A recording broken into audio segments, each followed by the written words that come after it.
The International Network of Algerian Scientists, INAS, is a nonprofit organization founded in 2016 by Algerian academics and professionals residing in the USA. The motivation is to pay back the homeland and help elevate the level of education in Algeria. INAS's mission is to network Algerian competencies worldwide with counterparts in Algeria. Among its activities, INAS has organized a significant conference that took place outside of Washington, D.C., USA in 2019. The conferees identified several need areas in Algeria and agreed to work on 10 different projects covering areas ranging from education, healthcare, to agriculture and ecotourism, to name a few. The work is ongoing and progressing. INAS is adopting the most contemporary and proven scientific methods to address these issues. INAS's humble beginnings included a few members. Today, it accounts for hundreds of able Algerians from the world over. Their goal is to participate in the rebuilding process of our new Algeria. These able and proud Algerians combine diversity and expertise with benevolence to set a path for a bright future in Algeria. INAS uses a top technology platform to allow members to collaborate and exchange knowledge. As an organization, INAS has different departments that ensure professional support to all its members, projects, and events. We welcome all Algerian competencies worldwide to join us in our noble mission. Algeria is bigger than all of us. Let's stand up and be counted today.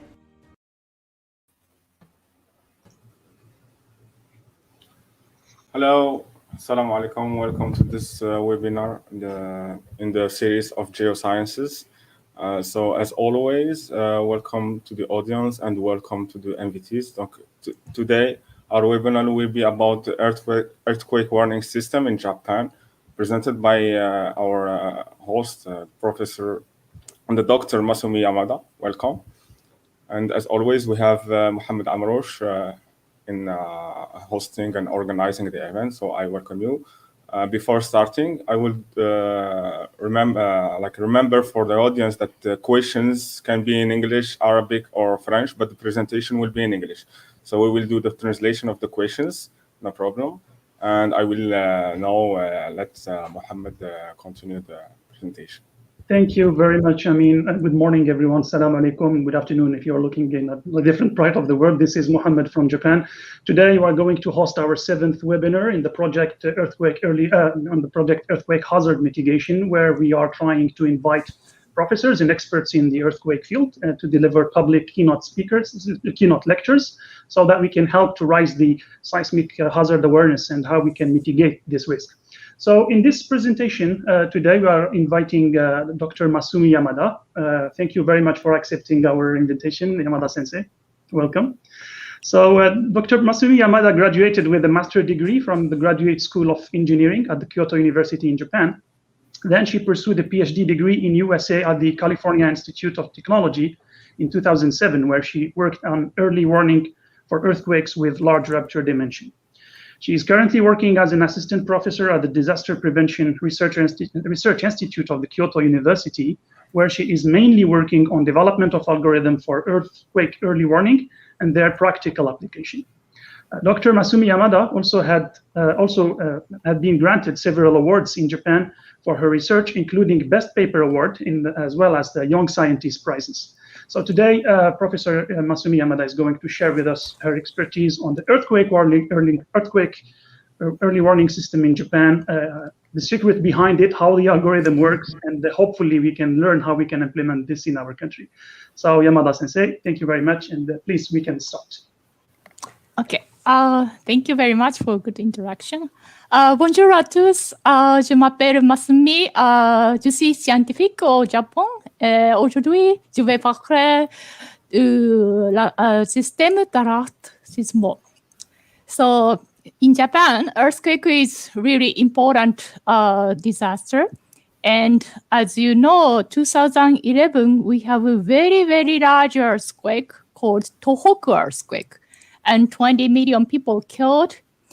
And at that time, in Japan, we are going to report those earthquake information on TV as quick as possible. So I'd like to show you how the Japanese national channel is broadcasting this Tohoku earthquake. And on the day, we have parliament discussion. So national channel was showing those discussion in the government. And in the meantime, earthquake suddenly occurred. So could you show the video? 緊急地震速報1000億円加算をいたしているところでございます。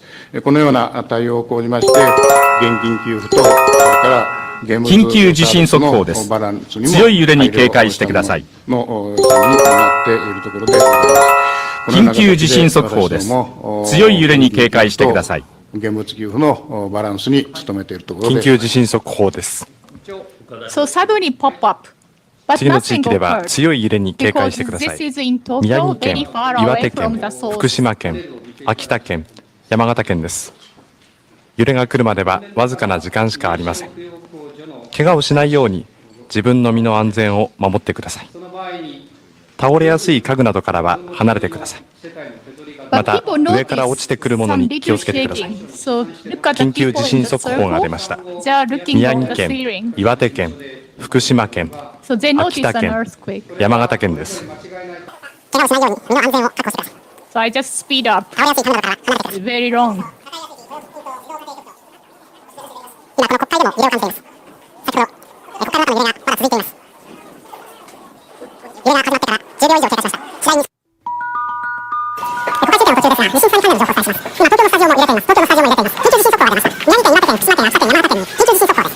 また今東京渋谷のスタジオも揺れを感じています。東京渋谷のスタジオも揺れています。強い揺れを観測した地域の皆さんにお伝えします。落ち着いて行動してください。揺れが収まってから火の始末をしてください。まず上から落ちてくるものや倒れてくるものから身を守ってください。現在東京渋谷のスタジオが大きく揺れています。東京渋谷のスタジオが大きく揺れています。建物の倒壊や山崩れ、崖崩れの恐れがあります。上から落ちてくるもの、倒れてくるものから身を守ってください。今東京渋谷のスタジオが非常に大きく揺れています。東京の渋谷のスタジオが大きく揺れています。上から落ちてくるもの、倒れてくるものからまず身を守ってください。揺れが収まるまでしばらく安全な場所にいてください。揺れが収まってから火の始末をしてください。NHK では新しい情報が入り次第お伝えします。テレビやラジオのスイッチを切らないでください。午後2時46分ごろ、東北地方で強い地震がありました。震度7が宮城県北部です。震度7が宮城県北部。また震度5弱が山形県、震度6強が宮城県中部、福島県中通り、福島県浜通り、茨城県北部、震度6弱が岩手県沿岸南部、岩手県内陸北部、岩手県内陸南部、宮城県南部などとなっています。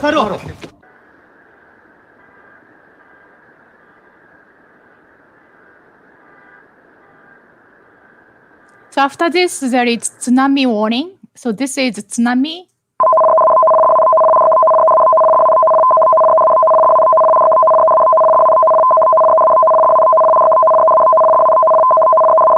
So it's like about 3 minutes after the first earthquake warning.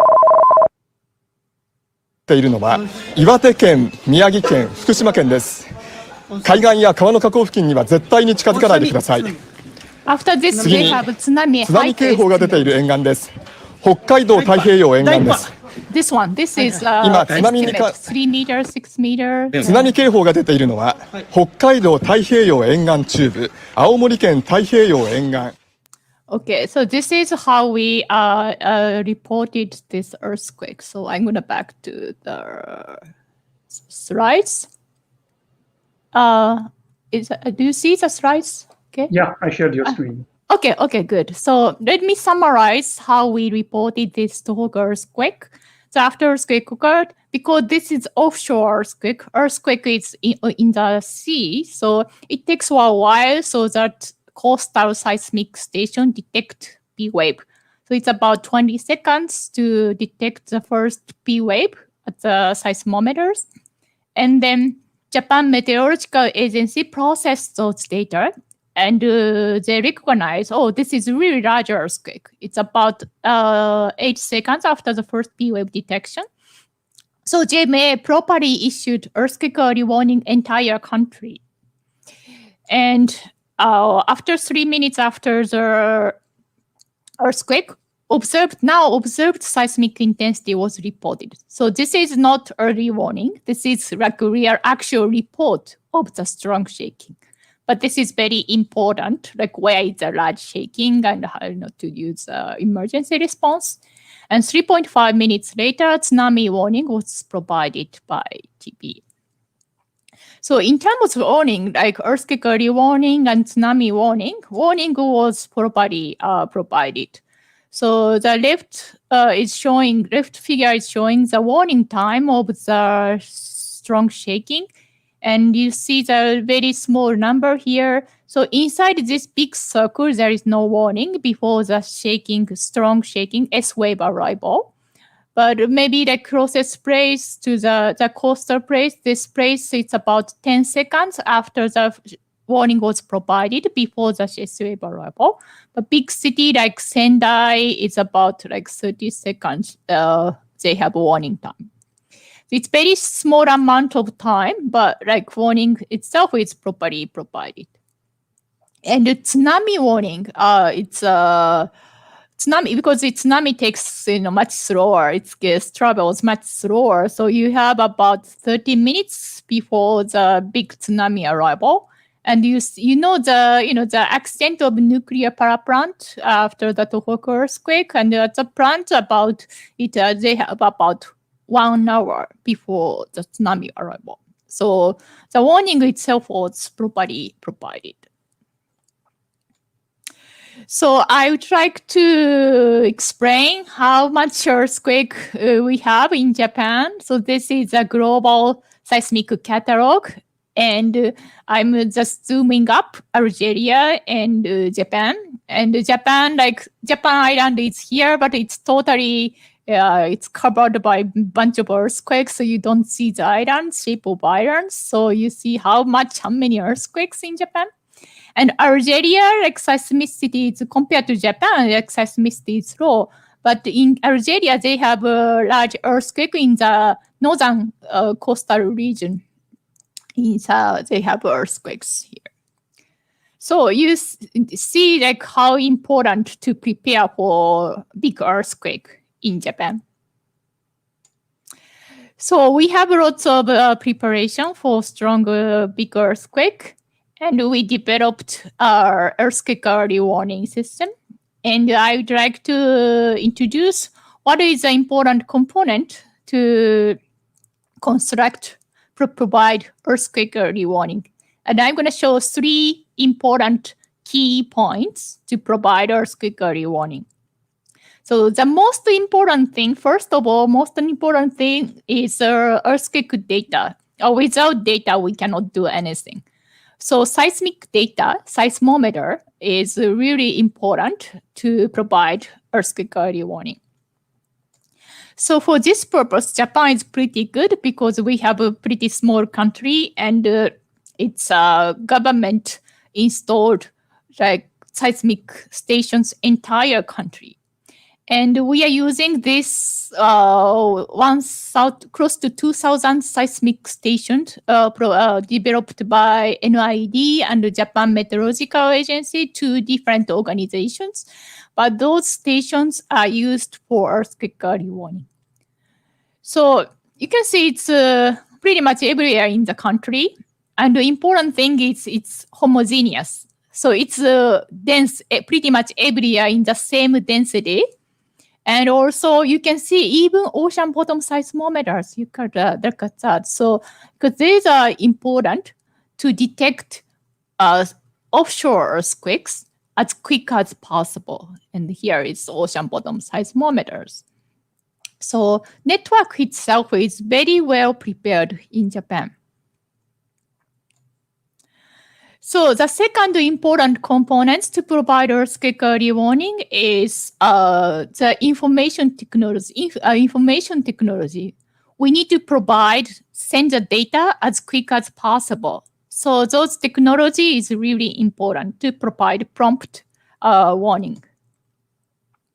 So we have like what we are going to send the message, earthquake early warning message to public people. First, we detect the seismic data at each seismic network.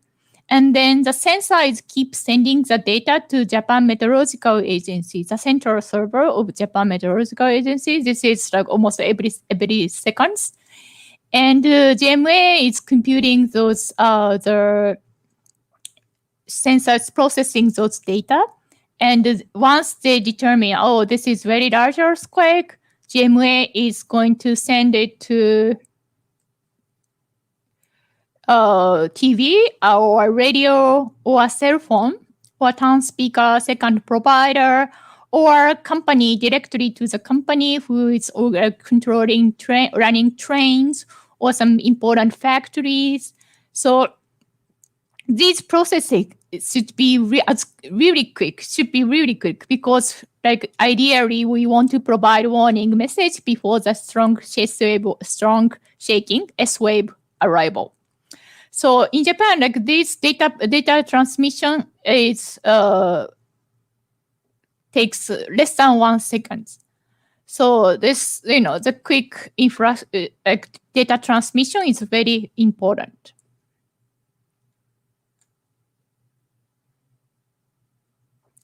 And this is how we receive a cell phone in Japan. So if like early warning was provided, they have a pop-up message and they're saying earthquake occurred somewhere, blah, blah, blah, and prepare for strong shaking. But that's it. It's very short message, but they don't have very few information because they don't have countdown like 3, 2, 1 or like that.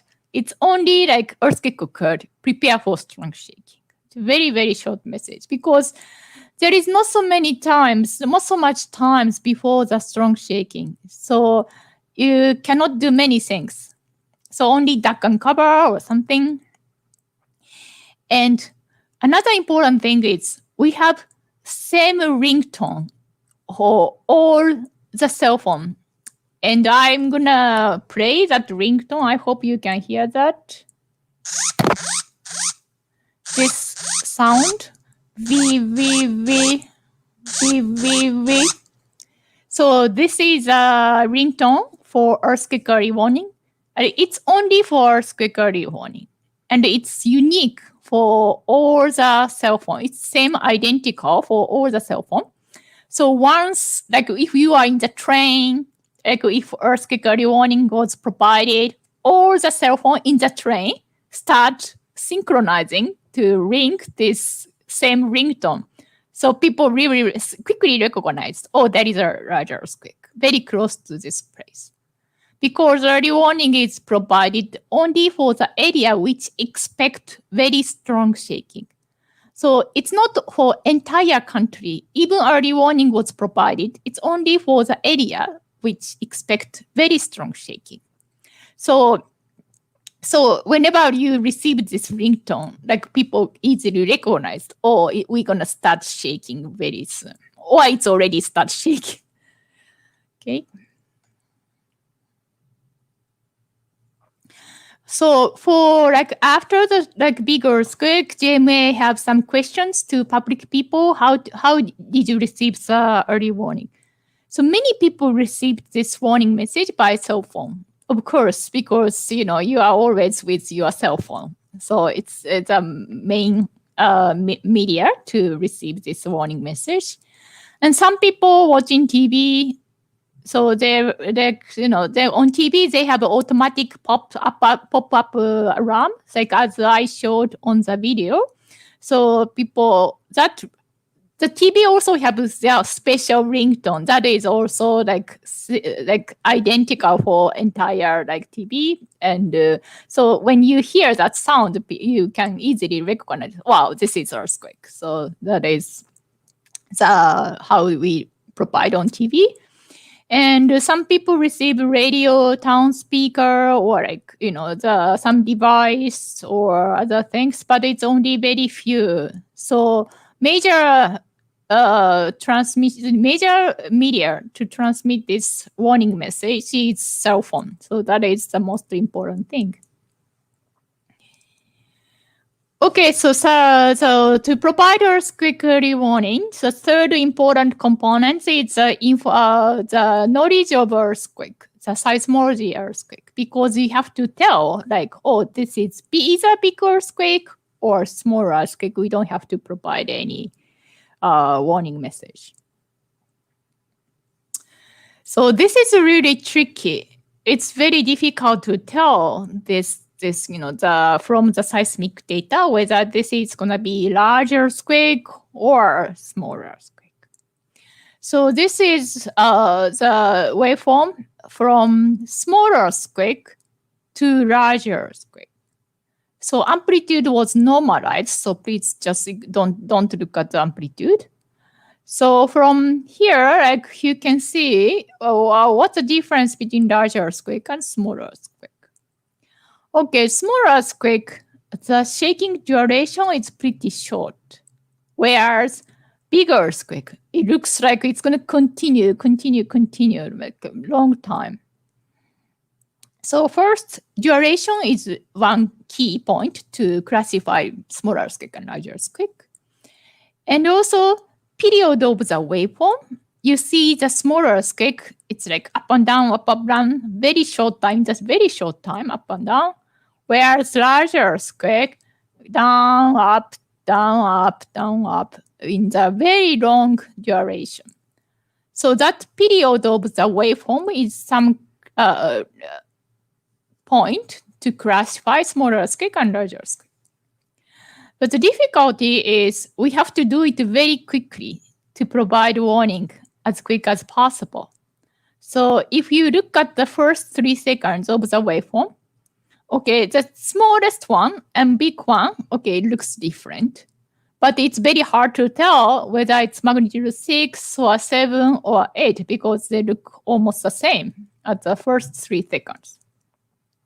So that is some challenge we are working on. So we are trying to get the earthquake information as much as possible in a very short time window. That is what seismologists are working on.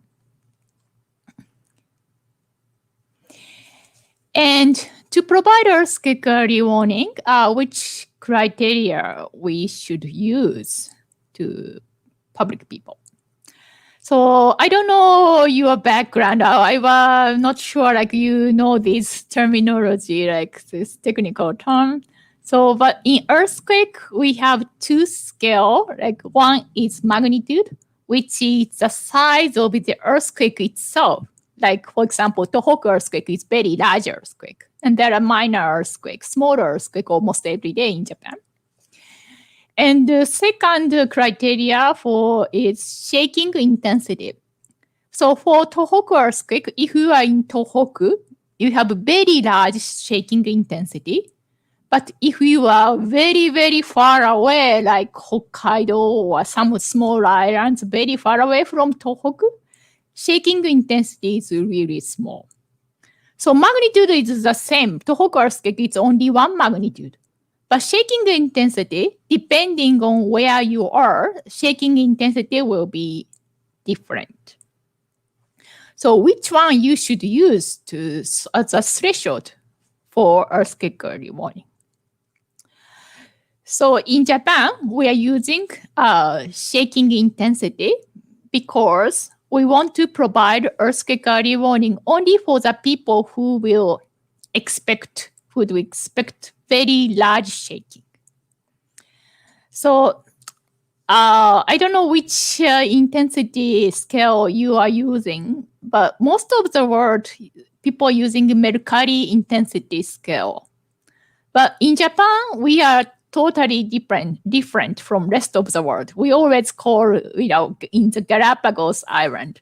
So we developed our own criteria. So that is called Japanese seismic intensity scale.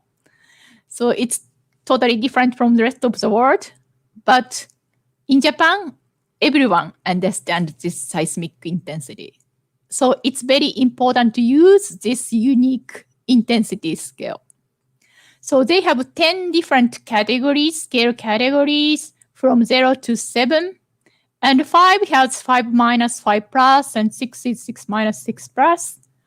So if I ask some public people what is the shaking of intensity 7, they roughly understand what kind of damage is going to happen, or like what kind of past earthquake had those seismic intensity 7.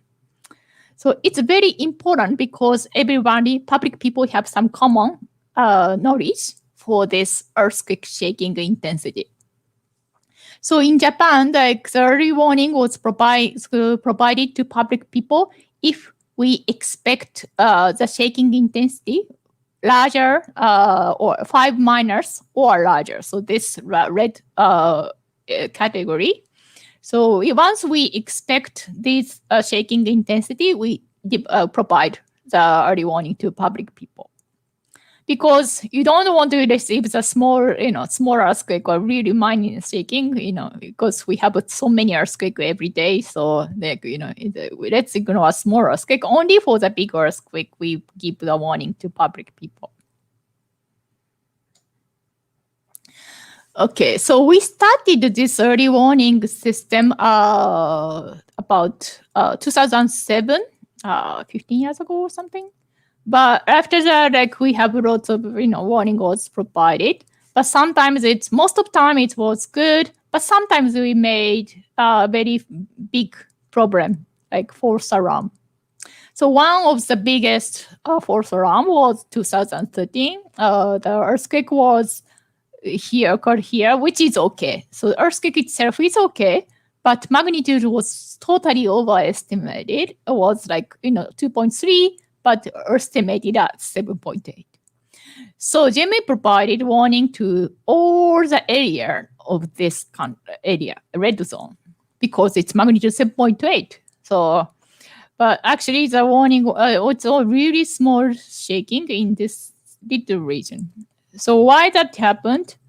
Because earthquake occurred here, but at the time, there are ocean bottom seismometers in here, and they have disconnection of data because, ocean bottom seismometer is really noisy. So at the same time, unfortunately, at the same time, this earthquake and this disconnection happened. And when it's recovered, the warning said, oh, this is really, when the data recovered, the system recognized, oh, this is very large amplitude after 0. So that must be the big shaking arrived here. So the magnitude was computed from this, from here. And then they said, oh, it's very far away, but very big amplitude. So it must be very large magnitude. And then they computed this magnitude 7.8. So this was a huge mistake. So whenever that happened, the GMA in Japan, government people, has to apologize to public people. So this is, everybody recognizes false alarms, but feedback to this false alarm.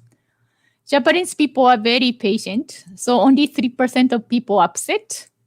But many people, they understand, or it's not, they're concerned, but they think, oh, the system always has some mistakes, so there is no choice, or they don't upset, but they're concerned, or they want to expect the system is going to improve for future. So it's really important the public people understand how the system works and they accept mistake of the alarm. Because for public people, they understand how dangerous the earthquake damages are. So they think, most of people think early warning is useful. Regardless, sometimes make a mistake, or regardless, it's slower than the arrival of the strong shaking. It's a little information, like you have earthquake only a few seconds before the strong shaking. But people think, oh, this is really useful. So that's why they understand those mistakes of the system and they accept this, the system. So that's really important because that's why we can still improve and we can keep this system, continue this system to provide public people. Okay, so this is to here, like I introduced this general earthquake early warning system. And we also want to share some experience of that 2011 Tohoku earthquake, which is magnitude 9 earthquake, very, very large earthquake in Japan. And I told you we are successfully provided warning before the strong shaking. But there are some issues too. So one of the problem is accuracy for aftershocks. Because after big earthquake, there are so many aftershocks right after the big earthquake. So for that, before the Tohoku earthquake, it's about 4 years. And JMA was provided 70 warnings to public people for 4 years. And the big error was about 30%, like only five earthquake has a serious error. But after Tohoku earthquake, only 1 month, JMA provided 70 warnings, and more than 60% had error, larger than intensity scale too. So they have a big error for many, many earthquakes. So this is a problem because, JMA issued early warning, but actually almost no shaking. There is no like people think, there is no earthquake, but we receive so many alerts on cell phone. It's so noisy. It's no use because there is no shaking. So this is a problem. First, like accuracy totally decreased for aftershocks. And number two, we provide warning, but we underestimated the shaking. So this is predicted seismic intensity by JMA. So you see, it's the warning was provided in this area, but actual seismic intensity, observed seismic intensity was like this way. So here is Sendai, big city, and Tokyo is right here. And you see Tokyo, there are very large shaking here on orange, but JMA did not provide the warning to Tokyo, only for the area with this light green area. So only this area, JMA provide warning. But you see the orange area is much, much longer like this way. So this area, people in this area received warning, but Tokyo people did not receive it. So they suddenly start shaking really big or very large amplitude, but they did not receive the warning. So they're wondering, how come we did not receive a warning message? Like what happened to the earthquake early warning system? So that is a second major problem during the Tohoku earthquake. So after this Tohoku earthquake, of course, we have to work on that. So Japan Meteorological Agency, JMA, and also myself also worked on the improvement of the current earthquake early warning system. So here is a brief history of the earthquake early warning. They started 2007 October. Earthquake early warning was started to provide public people. And after that, there are many, many false alarms actually. And one of the major one in 2013, I explained, it's caused by the noise of the ocean bottom seismometers. And every time larger mistake happened, like JMA was working on improvement of this early warning system. And I'm going to highlight two major updates of the early warning system. One is 2016 IPF method was introduced. In 2018, a PRAM method was introduced. So I would like to explain this methodology, new technique. It's a bit technical, so I don't know your background. So if you are not in seismology, maybe it's a bit complicated. So if it's too difficult, you can nap. So, but I mean, just want to explain what we worked on that. So it's PRAM method and IPF method. So this is advertisement by GMA, further improvement of earthquake early warnings. So they're explaining these two new technique. Okay, so now current system is using those two methodology, PRAM method and IPF method. So PRAM method is intensity report. This one is essentially, we are shaking right now in severe shaking. It's arrived, so the warning should be provided. And IPF method is source determination algorithm. So first determine the source, where is the earthquake, how large the earthquake is, and then based on those source information, they provide early warning.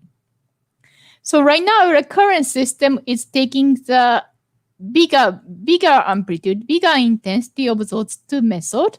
And then based on that, the maximum of these two estimates, they provide the warning to the area which expect strong shaking. So first, IPF integrated particle filter approach.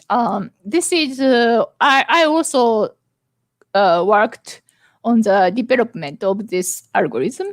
It's a new source determination approach to detect earthquake source.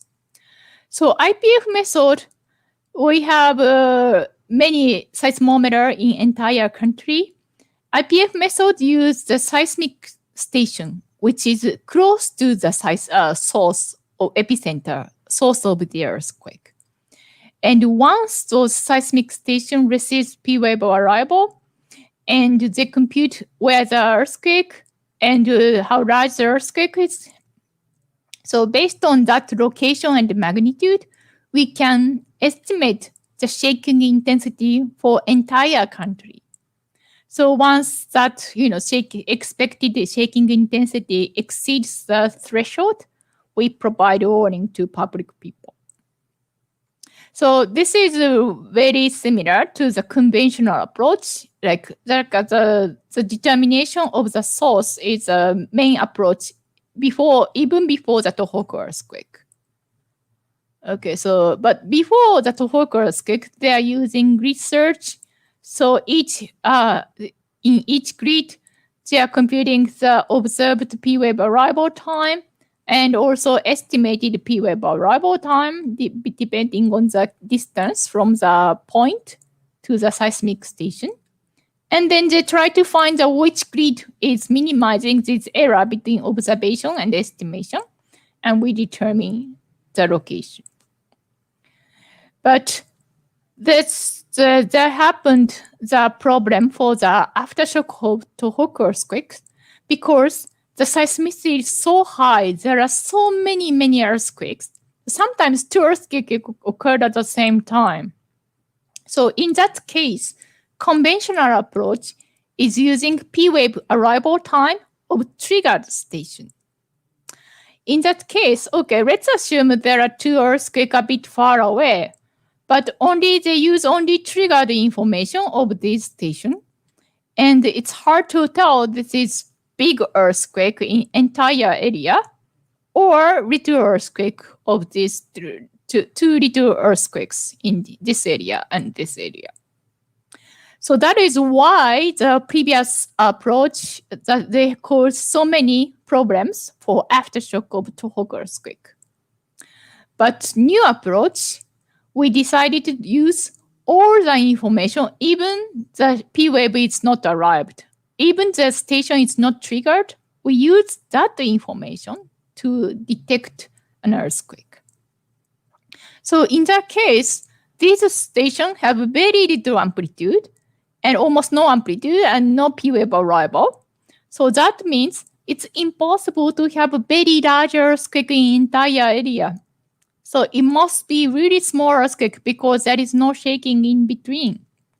So that is how we classify multiple earthquakes at the same time. In the new approach, this is IPF, new IPF approach. And so after we use this IPF method, we ran the same 1 hour continuous data or entire data set. And then we detected 26 earthquakes, and only 4 of them have a false alarm. So that means 44 false earthquake, it's decreased only 4. So 90% of problem was solved by using this new technique, IPF approach. So this is a really good improvement. So GMA decided to use it after 2016. Here is some like simulation of 2 earthquakes at the same time. This occurred like 2018. And there are 1 earthquake occurred here, and second earthquake occurred after a few seconds after the first detection. And this triangle is seismic station, and the colored one is triggered station, and gray one is non-triggered station. So you can see as time goes by, station is keep triggering, and then the earthquake location, its estimated location is here and here. But it's very hard to explained by only single earthquake because you have so many triggers, and the trigger station has to be close to the source. So that is how we are using this IPF approach to classify multiple earthquakes at the same time. So this is IPF method. The other one is PROM method.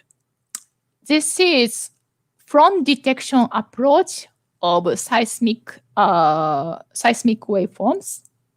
So as I said, IPF method first use the station close to the epicenter and determine the source of the earthquake and estimates shaking intensity for entire country, whereas PROM method is different. So when the seismometers close to the source was detected, but they use the information close to the target site.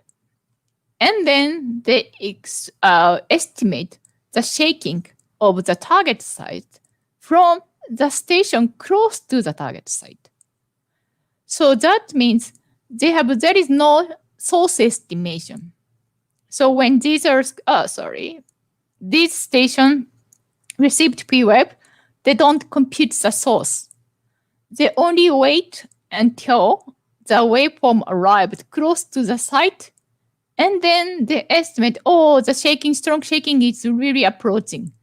So they decided to give a warning to the target site from the information close to the site.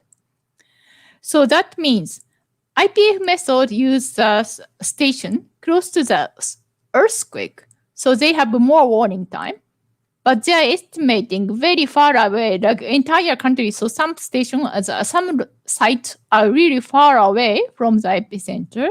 And in that case, uncertainty is going to be higher. Whereas PROM method, you have to wait until the waveform arrives very close to your place. So the warning time is shorter, but because there is no estimation of the source, it's only the information really close to your place. So the accuracy is higher. So currently, GMA is using this hybrid technique, PROM method and IPF method, and it seems working pretty well. So PROM method currently use the station close 30 kilometers from the target site. So if you want to estimate the intensity here, you use all the seismic stations within 30 kilometers. And let's say there are like these observed intensity in this region. And they're going to use the maximum seismic intensity of this place. And then they have some side effect amplification, like they adjust those amplification. And then they are estimating the intensity is of this site. So essentially, you are using a 30 kilometers circle and just use all the observed intensity of the seismic station within this circle and pick the maximum number. So that is this the basic of Pram method. Because we have so many dense seismic network, this method is possible. And they have like pros and cons. And for this IPF and Pram method, as I explained, speed is faster for IPF and Pram is shorter warning time. But accuracy is Pram method is much better than the IPF method. So Pram method is the last stand not to make any mistake. So if the magnitude was underestimated by IPF, Pram method still can provide warning when the waveform approach to your place. So this is, so Pram method can fix the problem of Tohoku earthquake, the underestimation of shaking intensity. So left one is showing the observed seismic intensity. So you can see the Tokyo region is very red. But this is the estimated shaking intensity from the original GMRA approach. So this is source determination approach. So you are using the distance from the source. So this is really far away. So shaking intensity was estimated really small. But if we use this Pram method, okay, good. So all those Tokyo region also made it turned red. So there is no underestimation in this Tokyo region. So they fixed the problem of the Tohoku main shock. So after that, this is the number of warnings and accuracy of warnings every year. We started the system 2007, and every year we have about 10 warnings to public people. Except 2011, we have a bunch of aftershock of Tohoku earthquake. And this red one is accuracy, like how many percentage of the earthquakery warning is accurate, which means shaking intensity within plus minus 1. So you can see that 2011 accuracy significantly decreased because those aftershock problems and also main shock issue. But in 2013, I told there is very big force alarm, so they also decreased.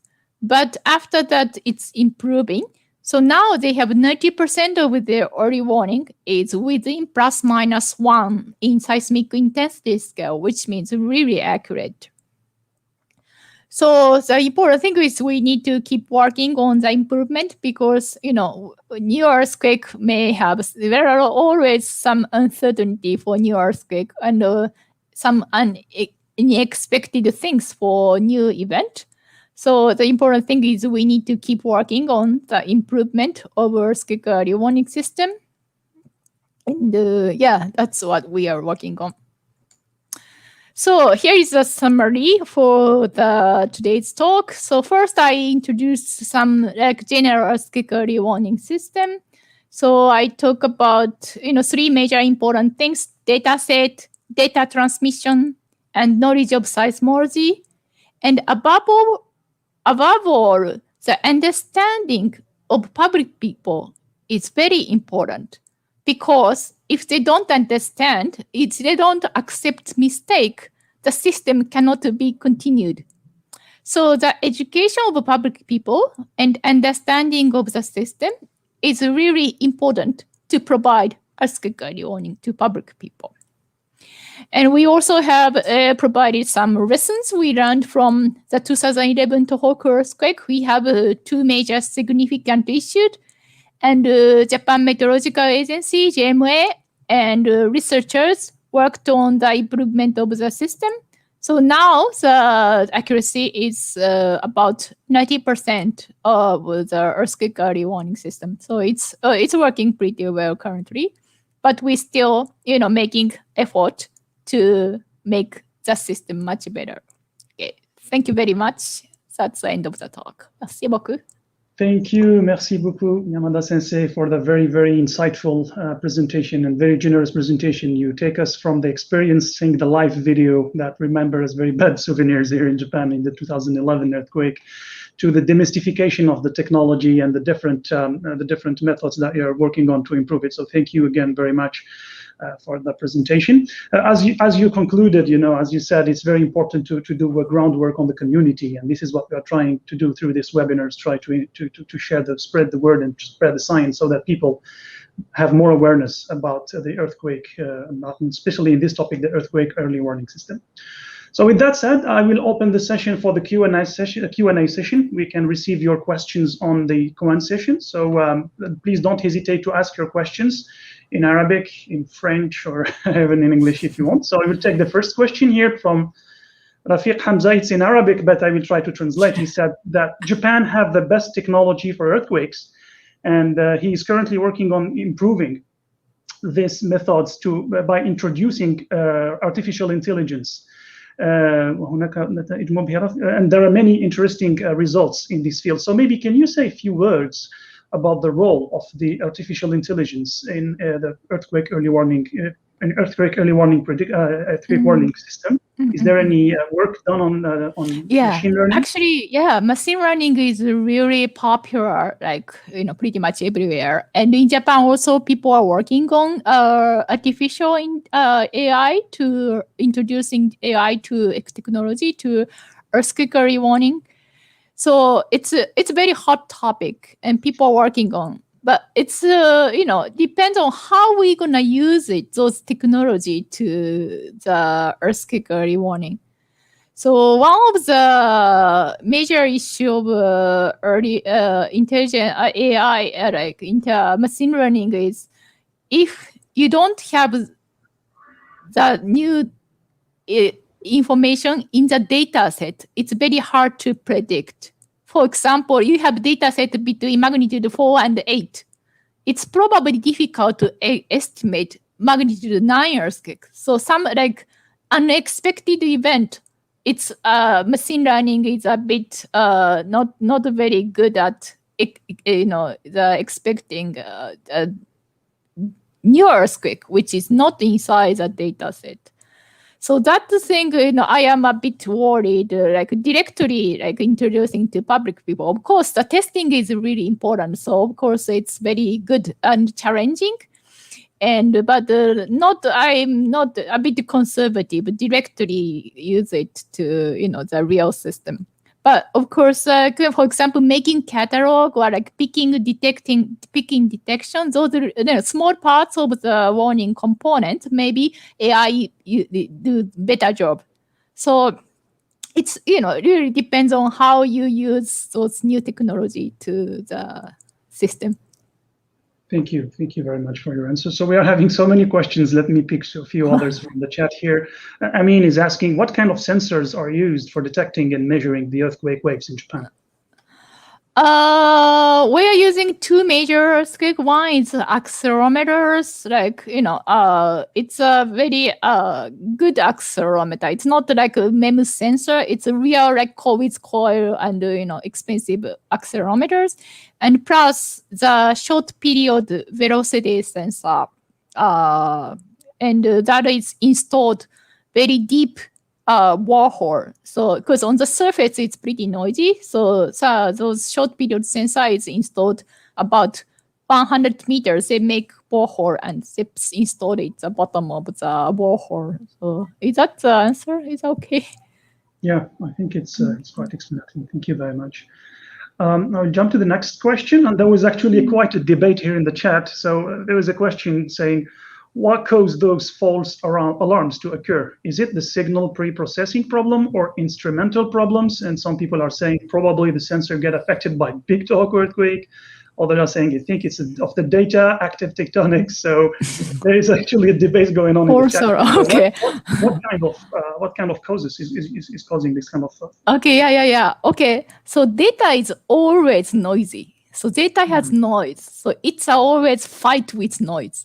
So like it's impossible. Like scientists only show the good data or like good event, but they have like maybe 100 times more noise in, for example, car is running and very close to the sensor, or thunder cause some electric noise. There are so many noise. So like its system is always fight with noise. So it cannot avoid the noise. So we have to work on how we avoid those, triggered earthquake by noise. So that's why, and there are so many filters to avoid those noise, but sometimes there are some unexpected noise, which cause this kind of false alerts. Yeah. Thank you. So the noise is the main route for this kind of papers. Pick up the next questions from Qasim. He said, "Hi, thanks for the presentation. Is there a minimum number of observation stations that must be installed to set up the warning system?" Well, it's depend on probably how large the area you are going to provide warning. For example, if you only one place, one station is very dangerous because, as I said, there is always noise issue. So I think at least 3 stations is required to detect an earthquake, because one station it's always noisy, but 2 stations maybe it's probably decreased, but 3 stations it's more secure, because it's hard to have the same noise at the 3 station far away. So 3 stations is minimum. But at the same time, if the area is country, 3 stations, it's no use. So also density is also important. Station density is important. And in Japan, station density is about 20 kilometer to 30 kilometer currently. But of course, it's useful if you make the density to 10 kilometers. It makes detection speed faster. But I personally think it's not so effective if you make the density 1 kilometer, every 1 kilometer station. It's not very useful because earthquake occur about 10 kilometer beneath the ground. So if you have, 1 kilometer spacing, those stations receive the P wave at the same time. So I think, that is, the ratio have some, determine what is the best cost benefit of the density of a seismic station. Okay, thank you very much for your response. Move to the next question from Dr. Ihsan, who is a geophysicist here in Japan, a very good friend of mine.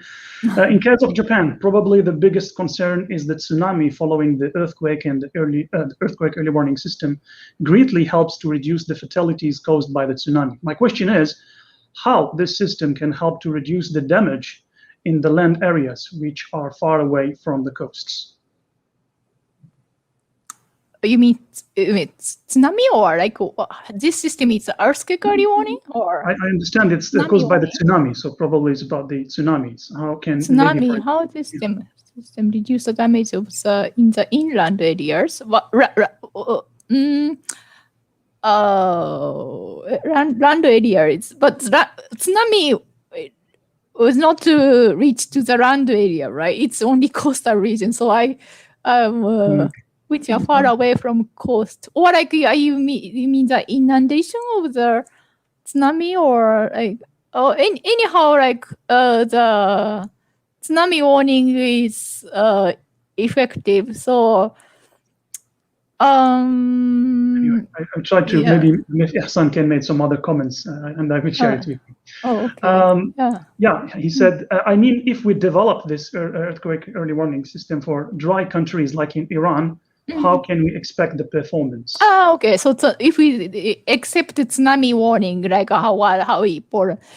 Yeah. So if actually, honestly speaking, if it's really earthquake underneath the big city, warning time is really short. Most of the time, actually, there is no warning time because, unfortunately, if the fault is right underneath the big city, there is not so much warning time. So it's not so effective for inland earthquake. But for example, fault is a bit far away from the big city, and big city is here, and you have seismometers around, circling to the big city. You can have it from detection of this fault, earthquake on the fault, a bit away from the big city, and then that the warning will be effective to prepare only a few seconds before the strong shaking arrival. But yeah, honestly speaking, offshore earthquake is better to provide warning, earthquake early warning. Thank you very much. We will pick up the next comment or the next question from Brahms. He said, Kumamoto magnitude 7 earthquake in 2016 in Ito campus. He was in Fukuoka. We had no warning as no one had their cell phone on them. Don't you think at least all government facilities should be equipped with warning systems? Also standing in the corridor, we had nowhere to take cover. So how's the policies of equipping public facilities in Japan with the early warning system? Is there any law that providing earthquake early warning system, everyone mandatory here in Japan, or? No, there is no law to do that. But I was surprised because as far as I know, like, the warning was provided to Kumamoto earthquake too, but probably if nobody received the warning to buy the cell phone, maybe like cell phone, they have some different data latency to received by cell phone, because that's really totally depend on the cell phone company. They use broadcast systems. It's not the email or like that one-to-one cell phone network. It's broadcast. So they from the cell phone tower to the cell phone. So much faster than email, but maybe there are some issue on that data latency on the cell phone. Yes, so that is like system itself was okay, but it's not worked.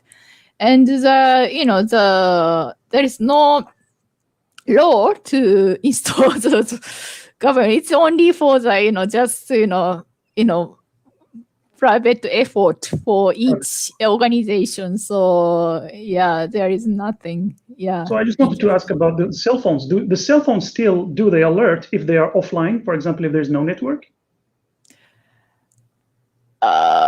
No network. No, impossible. Okay. If there is no network, because the warning is coming from cell phone tower. Okay. So if there is no cell phone tower in the place, like you cannot receive it.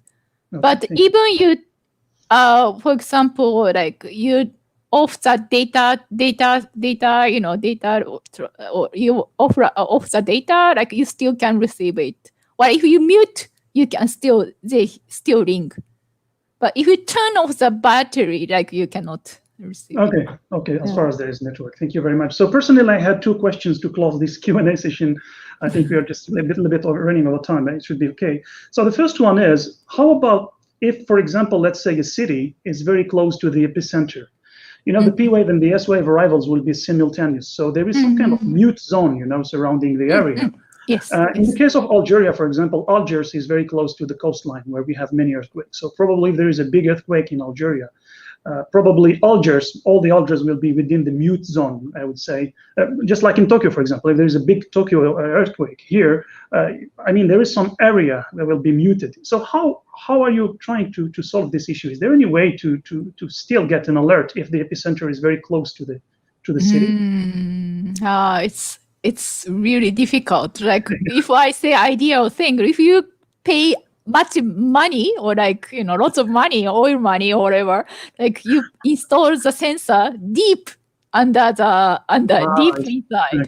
And then they have a really little warning time if you use those deep sensor. Or like ocean bottom seismometer will probably, there's some issue. Yeah. But or coastal, like many seismic stations on the coastal area, but all of them, it's not. I don't know. It's always question of cost benefit, right? If you can pay, how much you can pay for that, and how much benefit you receive, 1 second of warning time, how much money you gonna pay for that?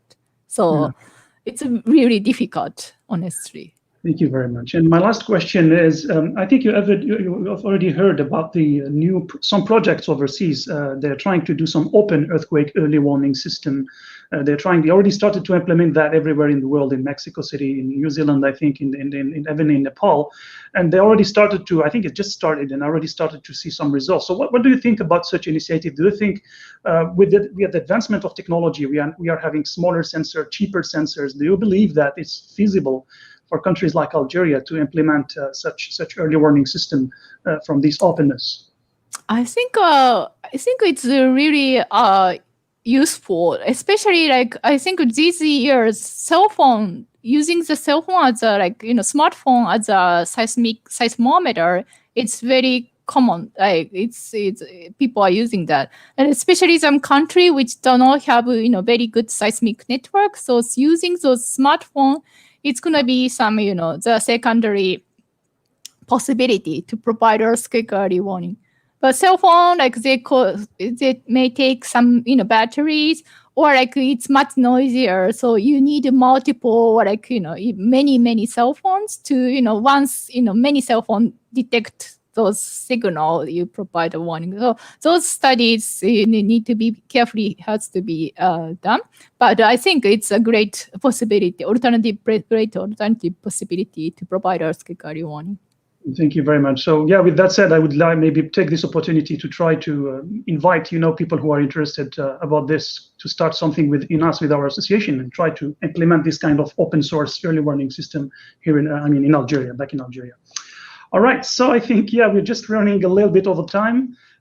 Thank you very much, Yamada Sensei, for your very, very insightful presentation again, and for handling the Q&A session. We had a lot of questions today. Very interesting. Yeah, so I will invite Amin back to the chat. Welcome back, Amin. I hope you enjoyed the webinar with us. Sure, of course, yeah. Very useful. So yeah, if you have any few words before we can close this webinar. Yeah, so just we were talking before about maybe we can start a team in us to work on an early warning system earthquake for Algeria. So maybe we can invite the people or the students here in the audience to join our team, our effort. We can maybe start forming a new team and work on such a system, which is very useful. And I would want to thank Dr. Masumi Yamada for the useful presentation, a lot of information. Thank you very much. Yeah, I wish I could show and I could see all the faces, because I don't see any single face of you. So I don't know how many people are in front of me.